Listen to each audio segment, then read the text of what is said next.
Hola, ¿qué tal? Como todos los jueves vamos a abrir un capítulo para la psicología, para saber algo más de nuestro comportamiento, y lo hacemos con nuestra psicóloga particular, que es Mariluz Cañadas. ¿Qué tal? Muy buenas noches. Buenas noches, Ana. Hola, Mariluz, vamos a hablar hoy de un asunto que, bueno, dejábamos casi ya preparado la semana pasada.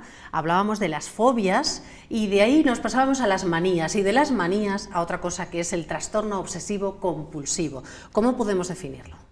Bueno, pues es un trastorno de ansiedad que se caracteriza porque la persona tiene pensamientos o imágenes que se meten en su cabeza y que le cuesta mucho desviar. Y además esas imágenes o esos pensamientos le generan una ansiedad muy intensa. Entonces la persona lo que busca son comportamientos que le ayuden, en teoría, a eliminar esa ansiedad, pero a la hora de la verdad lo único que hacen es a corto plazo neutralizar esa ansiedad que tiene y a medio y largo plazo instaurar el patrón obsesivo. Bueno, algunos de los que están en casa pueden pensar: bueno, no sé si estoy en riesgo de caer en un trastorno obsesivo compulsivo, porque, hombre, quien más y quien menos sale de casa y en alguna ocasión tiene que volver a ver si cerró con llave o a ver si apagó la luz.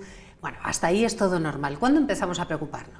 Nos tenemos que empezar a preocupar cuando ese tipo de comportamientos o de pensamientos produzcan una interferencia en la vida de la persona. Vamos a imaginar, por ejemplo, una persona que pasa de ser cuidadosa en las tareas de higiene a tener un trastorno obsesivo compulsivo con manía de limpieza. Pues esa persona se puede lavar las manos 40 veces al día, durante 5 minutos cada vez, con productos químicos muy abrasivos y además con una forma muy concreta de lavarse las manos, de tal forma que cualquier otra forma de lavarse le sigue manteniendo un nivel de ansiedad muy elevado.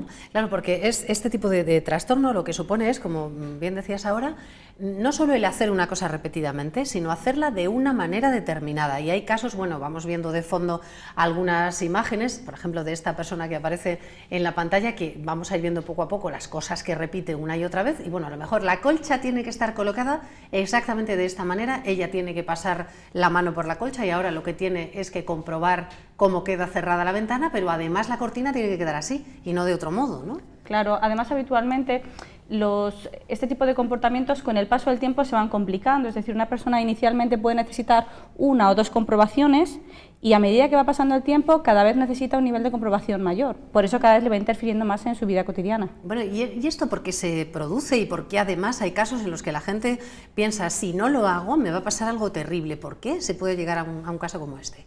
Bueno, lo primero, hay cierta predisposición biológica, sabemos que hay indicios de que la genética cumple un papel importante, pero luego también son muy relevantes las experiencias tempranas, las experiencias en la niñez.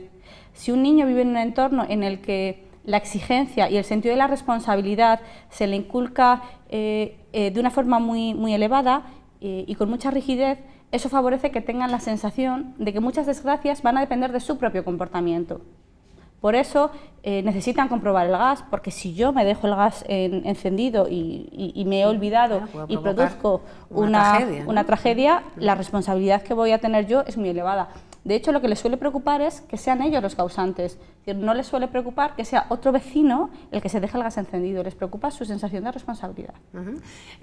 Pero esto, bueno, aparte de que pueda tener un caldo de cultivo ahí en la infancia, ¿cuándo se manifiesta más? Es decir, ¿cuándo alguien empieza, por regla general, a tener estos comportamientos? Y no sé si predomina más en mujeres o en hombres, o esto no se puede generalizar. Habitualmente empieza en los primeros años de la vida adulta, entre los 15 y los 20 años, pero también hay casos de niños con comportamientos obsesivos.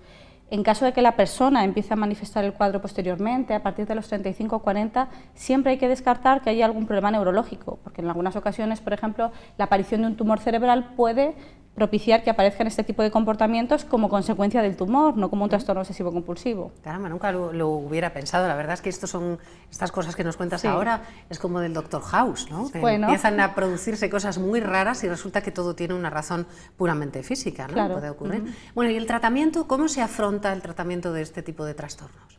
Bueno, la persona lo primero que tiene que hacer es entender cómo funciona el trastorno y tener claro que el que un pensamiento aparezca en su cabeza no quiere decir que por sí mismo sea relevante, ni que vaya a generar una desgracia o unas consecuencias muy negativas. Es muy importante que aprendan cómo se manifiesta. En la mayor parte de los casos el tratamiento farmacológico es importante, porque además el trastorno obsesivo compulsivo tiene un curso crónico, de tal forma que suelen tener etapas en las que están mejor y etapas en las que están peor. Entonces el objetivo de la terapia es que ellos aprendan a exponerse a sus pensamientos sin emitir las conductas de comprobación, que es lo que llamamos exposición con prevención de respuesta. Es decir, La mayor parte de las personas, si en un momento dado nos sentimos sucias, lavamos nuestras manos. Pero en una situación cotidiana nosotros podemos tocar a un animal, seguimos haciendo nuestra actividad y se nos olvida. La persona obsesiva necesita, una vez que ha tocado el animal, buscar urgentemente un sitio donde lavarse porque tiene la percepción de que se puede contaminar o puede contaminar a otros. Entonces lo que hay que hacerle ver es que si es capaz de aumentar el tiempo entre que se mancha las manos y que se acaba lavando, que realmente no ocurre nada. Es decir, al principio la sensación es muy desagradable, pero con el paso del tiempo la ansiedad va decreciendo. Bueno, esto como en casi todo hay que ir poquito a poco. Sí. No sé si se pueden prevenir estas conductas. Quiero decir, nos hablaba de que empiezan a manifestarse pues, a partir a lo mejor de los 15 años. Si unos padres ven que un niño o una niña de esa edad empieza a hacer cosas repetitivas de estas características, ¿puede prevenirlo de alguna manera para que no vaya a más? Bueno, pues lo que tenemos que intentar es favorecer que los menores sean flexibles, que no sean excesivamente rígidos. Por ejemplo, cambiándoles los hábitos. Si tú sabes que tu hijo está empezando a emitir rituales de organizar su habitación de una manera determinada, pues intentar favorecer el que un día le cambies tú los objetos y lo intentas distraer para que no los cambie.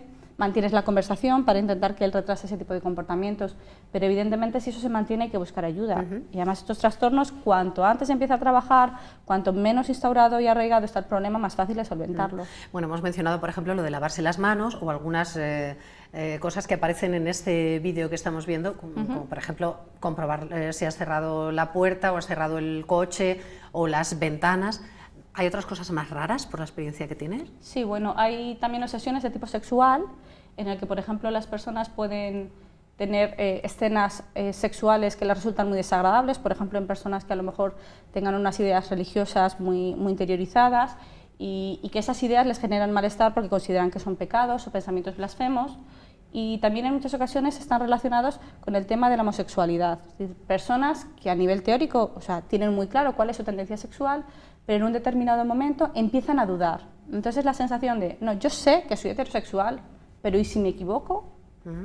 También con cierta frecuencia hay la obsesión de atropellar a otra persona, por ejemplo, en personas que vienen en ámbito rural y que por su trabajo se tienen que desplazar con frecuencia, y son personas que a pesar de no haber tenido nunca un accidente, tienen la sensación de, ¿y si he atropellado a alguien y no me he dado cuenta? Y siguen obsesionados con esa imagen que a lo mejor se les repite, ¿no? Claro, entonces esas personas, por ejemplo, a lo mejor pues en un mismo trayecto paran 3 veces o tienen que volver hacia atrás para comprobar que realmente no han atropellado a nadie, o llaman a la DGT a ver si ha habido un accidente en esa zona, ha habido algún atropellamiento.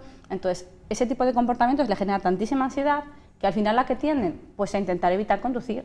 Entonces, en esa medida el problema les va limitando más. Claro, interfiere en la vida cotidiana. Bueno, pues así es el trastorno obsesivo compulsivo. ¿Alguna cosa más que podemos comentar sobre él, Mariluz? Sí, hay algunos cuadros de trastorno obsesivo en el que es importante el componente agresivo. En el sentido es que hay personas que lo que tienen miedo es hacer daño a los demás o hacerse daño a sí mismo.